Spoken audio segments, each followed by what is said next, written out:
الحمد لله نحمده ونستعينه ونستغفره ونؤمن به ونتوكل عليه ونعوذ بالله من شرور أنفسنا ومن سيئات أعمالنا من يهده الله فلا مضل له ومن يضلله فلا هادي له ونشهد أن لا إله إلا الله وحده لا شريك له ونشهد أن سيدنا ومولانا محمدًا عبده ورسوله أما بعد فأعوذ بالله من الشيطان الرجيم بسم الله الرحمن الرحيم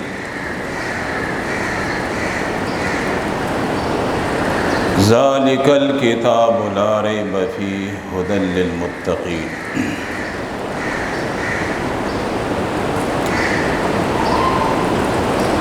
عزیز طلباء کرام،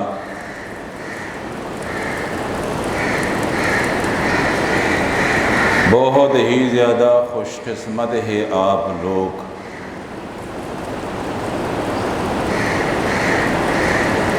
کہ اللہ تبارک و تعالی نے مادہ پرستی کے زمانے میں اور فتنوں کے اس دور میں اپنے دین کے لیے آپ کو منتخب فرمایا۔ دین کے علم کے لیے اللہ نے آپ کو منتخب فرمایا، اور یہ وہ عمل ہے کہ روئی زمین پر اس سے افضل عمل اور اس سے افضل خیر کوئی اور نہیں ہے۔ اس اعتبار سے آپ لوگ بہت ہی زیادہ خوش قسمت ہیں۔ ایک حدیث میں آتا ہے، رسول اللہ صلی اللہ علیہ وسلم نے فرمایا، قیامت کے دن 7 آدمی اللہ کے عرش کے سائے میں ہوں گے، اس میں ایک شاب نشأ فی عبادت اللہ، ایک وہ نوجوان ہے کہ جو جوانی کے زمانے میں اللہ تبارک و تعالیٰ کی عبادت میں لگا ہوا ہو۔ تو آپ تو بچپن سے اللہ کی عبادت میں لگے ہوئے ہو، علم حاصل کرنے میں لگے ہوئے ہو، ساری زندگی آپ کے مسجد اور مدرسے میں گزر رہی ہے، تو اس سے اور بڑی سعادت کیا ہو سکتی ہے جو آپ کو ملی ہے۔ وَرَجُلٌ قَلْبُهُ مُعَلَّقٌ بِالْمَسَاجِدِ، ایک آدمی وہ ہے کہ جس کا دل ہمیشہ مسجد کے ساتھ لگا رہتا ہو، نمازوں کے انتظار میں اس کی زندگی گزر رہی ہے۔ تو ظاہر ہے آپ مدرسے میں رہتے ہو نمازوں کے انتظار میں، اور اس طریقے سے اساتذہ کرام کے انتظار میں اور دین کے علم کے اسباق کے انتظار میں آپ کا دن اور آپ کی رات گزر رہی ہے۔ دن میں آپ اساتذہ کرام سے مختلف اسباق لیتے ہو، ظہر کے بعد یاد کرتے ہو، مغرب کے بعد یاد کرتے ہو، عشاء کے بعد یاد کرتے ہو، قیامت کے دن اٹھیں گے تو دین کی علم کی باتوں سے آپ کا اعمال نامہ بھرا ہوا ہوگا۔ بہت بڑی سعادت ہے۔ اور ایک آدمی وہ ہے، رجل ذکر اللہ خالیا ففاضت عیناہ، رات کو اندھیرے میں اٹھتا ہے، اللہ کو یاد کرتا ہے، اللہ کے خوف سے اس کے آنکھوں سے آنسو جاری ہوتے ہیں۔ یہ مقام علماء کو حاصل ہوتا ہے، انما یخشی اللہ من عبادہ العلماء، سب سے زیادہ اللہ کو جاننے والے علماء ہوتے ہیں، اور جتنا آدمی زیادہ جانتا ہو اسی اعتبار سے مسجد کے اندر نمازیں تہجد پڑھنے آتے ہیں، کمروں میں پڑھتے ہیں، نماز کے بعد دعائیں مانگتے ہیں، اللہ کے خوف سے آنکھوں سے آنسو جاری ہوتے ہیں۔ سمجھے؟ اور یہ وہ رونا ہوتا ہے جو دل کا رونا ہوتا ہے، آنکھوں کا نہیں، کیونکہ مدخل میں ایک روایت ہے اذا استکمل نفاق المرء کانت عیناہ فی یدہ یدمعہما متی شاء ویمسکہما متی شاء۔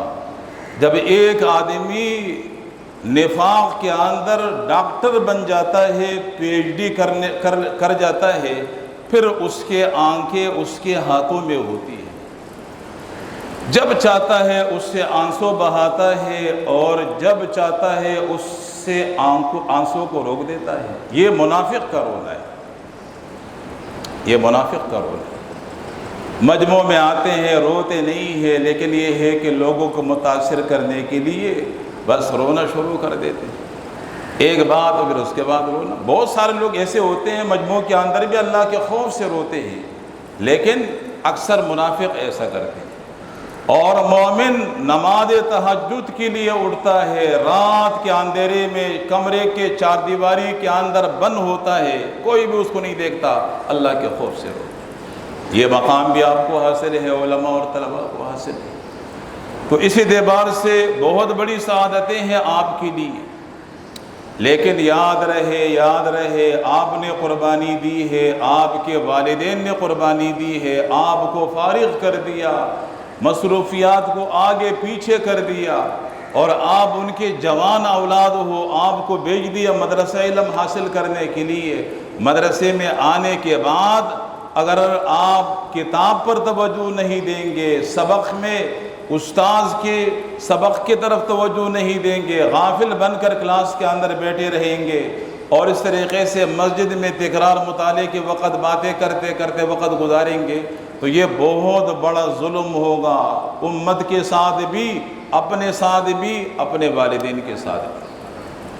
کیوں؟ اس لیے کہ میرے نبی نے فرمایا مَن یُرِدِ اللَّهُ یُفَقِّهُ فِی الدِّین، اللہ تبارک و تعالی جس سے خیر کا ارادہ کرتے ہیں، مَن یُرِدِ اللَّهُ بِهِ خَیْرًا یُفَقِّهُ فِی الدِّین، اللہ جس سے خیر کا ارادہ کرتے ہیں اللہ اس کو علم عطا کرتے ہیں۔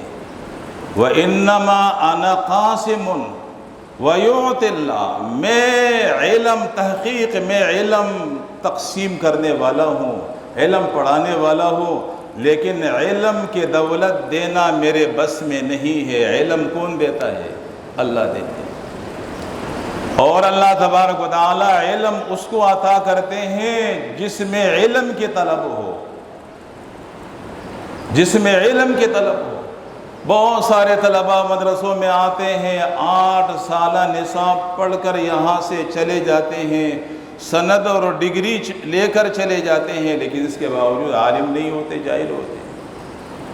اللہ تبارک و تعالیٰ نے ان کے قسمت میں علم نہیں لکھا، اور اس کی وجہ یہ ہے کہ اس میں طلب نہیں ہے۔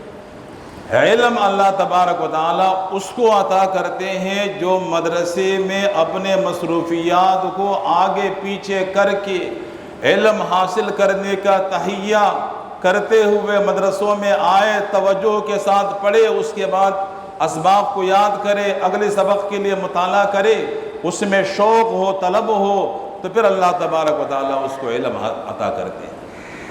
الوقت عمار او دمار، یہی وقت آپ کے مستقبل کو بناتا ہے اور یہی وقت آپ کے مستقبل کو تباہ کر دیتا ہے۔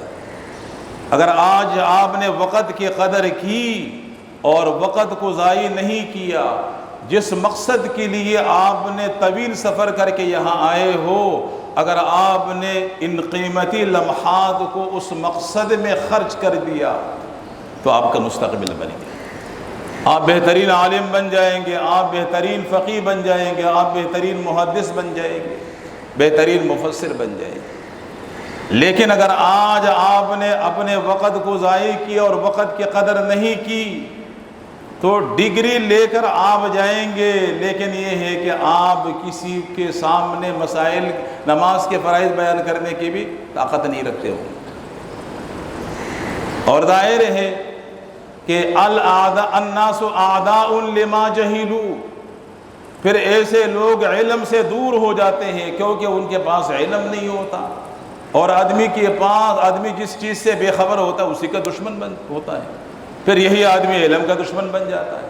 علم سے کوئی تعلق نہیں رہتا، کوئی نسبت نہیں رہتی پھر علماء کے ساتھ، اور وہ کاروباری بن جاتا ہے اور پتہ نہیں کیا کیا بن جاتا ہے۔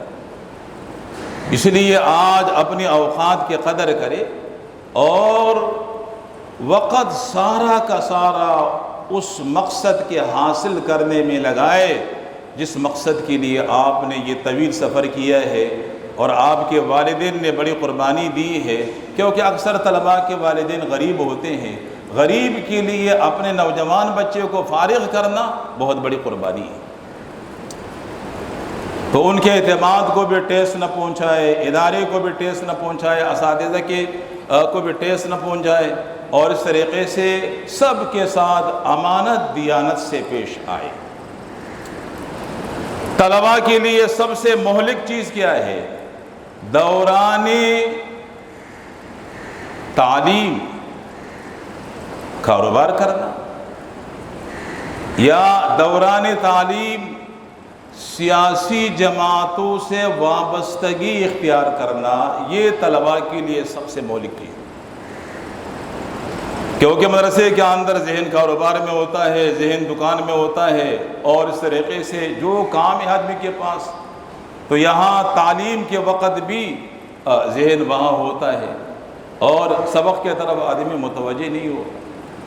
اور یہ جو سیاسی جماعتوں سے وابستگی ہے، میں تو کہتا ہوں یہ علماء کے لیے، طلباء کے لیے زہر قاتل ہے، زہر قاتل ہے۔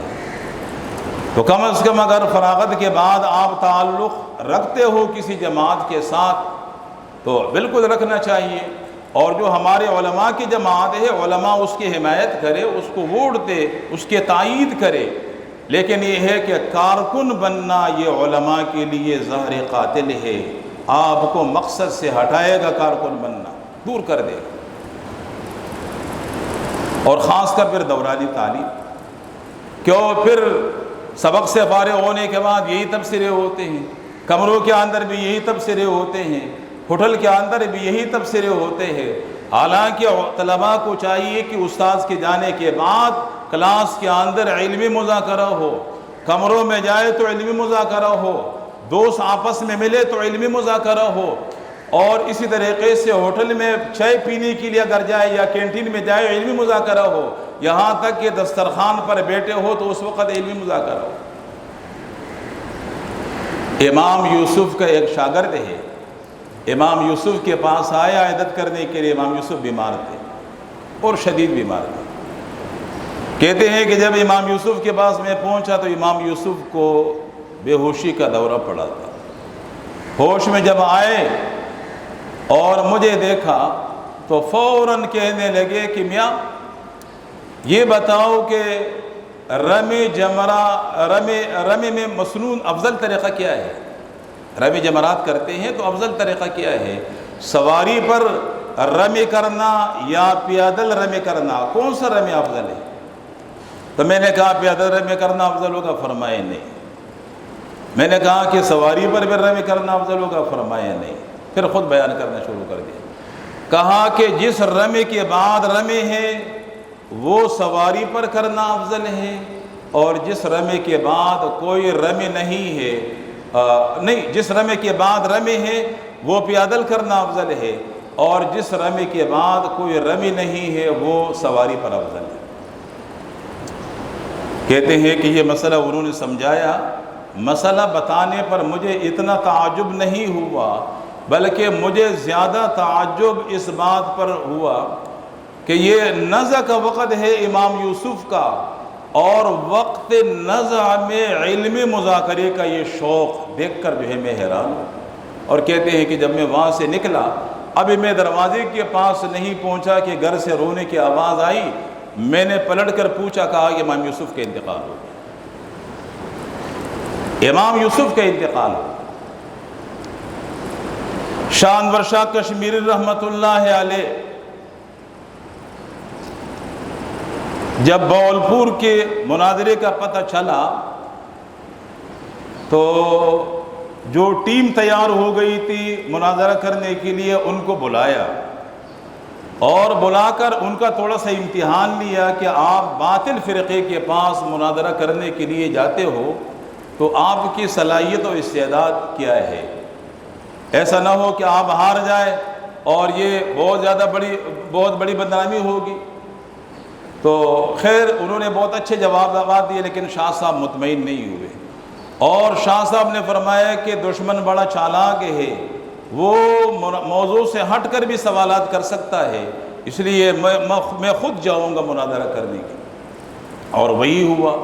جب جج کے سامنے پہنچے تو ان کا جو مناظر تھا انہوں نے کہا جج سے کہ یہ لوگ کہتے ہیں کہ ہمارا دین متواتر ہے اور تواتر کی کسی قسم سے انکار کفر ہے، تو پھر ان کو چاہیے کہ امام راضی کے اوپر کفر کا فتویٰ لگائے، اس لیے کہ اس نے تواتر معنوی کے حجت ماننے سے انکار کر دی. اور کہا کہ فواتح الرحمود شرح مسلم الثبوت میں علامہ محب اللہ نے یہ بات لکھی ہے. تو شاہ صاحب کھڑے ہو گئے جج کے سامنے اور کہا کہ جج صاحب یہ کتاب میں نے ابھی نہیں پڑھی، 30 سال میں نے پڑھی ہے، لیکن میرا جو مد مقابل ہے اس نے غلط بیانی سے کام لیا ہے. فواتح الرحمود کے اندر عبارت ایسی نہیں ہے جس طریقے سے انہوں نے پڑھ کر سنایا، بلکہ وہاں پر عبارت یہ ہے کہ لا تجتمع امتی علی الضلالہ. یہ جو حدیث ہے انہوں نے اس حدیث کے تواتر، انہوں نے یہ لکھا ہے کہ یہ حدیث تواتر معنوی کے درجے پر نہیں پہنچتی ہے. یعنی انہوں نے تواتر معنوی کے حجت ہونے سے انکار نہیں کیا، بلکہ وہ یہ کہتے ہیں کہ یہ حدیث معنن متواتر نہیں ہے، اور ان سے کہے کہ یہ عبارت خود پڑھ کر سنائے، ورنہ کتاب اس سے لے کر مجھے دے دے، میں عبارت پڑھ کر سناتا ہوں. اور جب انہوں نے عبارت پڑھی تو بالکل عبارت وہی تھی جو شاہ صاحب نے بیان کی. تو جب آپ علم کے اندر پختگی اختیار کریں گے، جہاں جائیں گے آپ کو عزت ملے گی، لیکن کمزور علم کے ساتھ آپ جہاں جائیں گے شرمندگی ہوگی اور رسوائی ہوگی. اور اس کے ساتھ ساتھ آپ اساتذہ کرام، اور میں نے جو بات شروع کی تھی کہ سیاسی تنظیموں سے وابستگی کے بعد کیا ہوتا ہے، استاذ کی قدر و قیمت نہیں ہوتی ایسے طلباء کے دلوں کے اندر، اور سیاسی تنظیموں کے جو چھوٹے درجے پر جو لیڈرشپ ہے اور قیادت ہے ان کو پھر بہت بڑا سمجھتے ہیں. ہم نے دیکھا ہے بہت سارے مجموعوں کے اندر وہ طلباء جو 8 سال 9 سال ہمارے پاس پڑھ کے چلے جاتے ہیں، مجموعوں کے اندر ہم دیکھتے ہیں تو اپنے قائد کی طرف بھاگتے ہوئے 2 انگلیاں ملاتے ہیں اور جا کر جو ہے ان کے ساتھ کھڑے ہو جاتے ہیں. اس سے بڑا گستاخ کیا ہو؟ اگر آپ لوگ علمی شغل سے وابستہ رہیں گے تو اس کا سب سے بڑا فائدہ یہ ہے کہ آپ کے دلوں کے اندر آپ کے اساتذہ کرام کی محبت ہوگی. اس لیے کہ تعلیم کے قدر و قیمت اور اسی طریقے سے اس کی عظمت آپ کے دلوں کے اندر تب پیدا ہوگی جب آپ اس شعبے کے ساتھ منسلک رہیں گے. اور جب تعلیم کی قدر و قیمت آپ کے دلوں میں پیدا ہوگی تو پھر اساتذہ کرام کی قدر و قیمت آپ کے دلوں میں پیدا ہوگی. کن اساتذہ کرام نے ہمیں یہ علم پڑھایا ہے اور یہ علم سکھایا ہے، یہ تو بہت اونچا مقام رکھتے ہیں شریعت کے اندر ہمارے لیے. عالم کا مقام قوم کے اندر نبی کے مقام کے طرح ہے امت میں. یعنی عالم کا مقام اتنا بڑا ہے قوم کے اندر جس طرح نبی کا مقام امت میں بڑا ہے. کہا ٹھیک ہے آپ نے تو کہہ دیا، لیکن عبداللہ ابن عباس کبھی ایسا نہیں کرے گا کہ وہ اپنے شیخ کے دروازے پر دستک دے اور اس کو بجائے کہ آپ باہر تشریف لائے مجھے سبق پڑھائے. یہ گستاخی ہے، ایسا میں نہیں کر سکتا.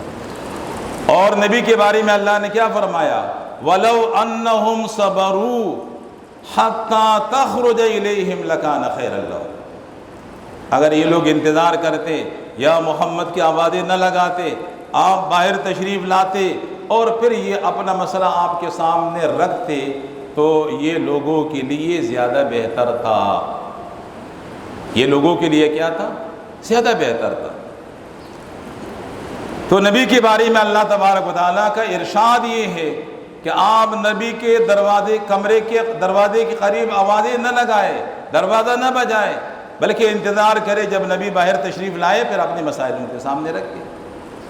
اور یہ جو علماء ہے اور یہ جو استاد ہے، یہ پیغمبروں کے وارث ہے اور آخری پیغمبر کے وارث ہے، آخری پیغمبر کے جو امتی ہے، لہذا اپنے اساتذہ کرام کے دروازوں کو نہیں بجانا چاہیے اور ادب سے پیش آنا چاہیے۔ اس لیے میں آپ کے دروازے کو نہیں بجا سکتا، انتظار کروں گا جب آپ باہر تشریف لائیں گے، پھر پھر جو ہے نا آپ سے پڑھنا شروع کروں۔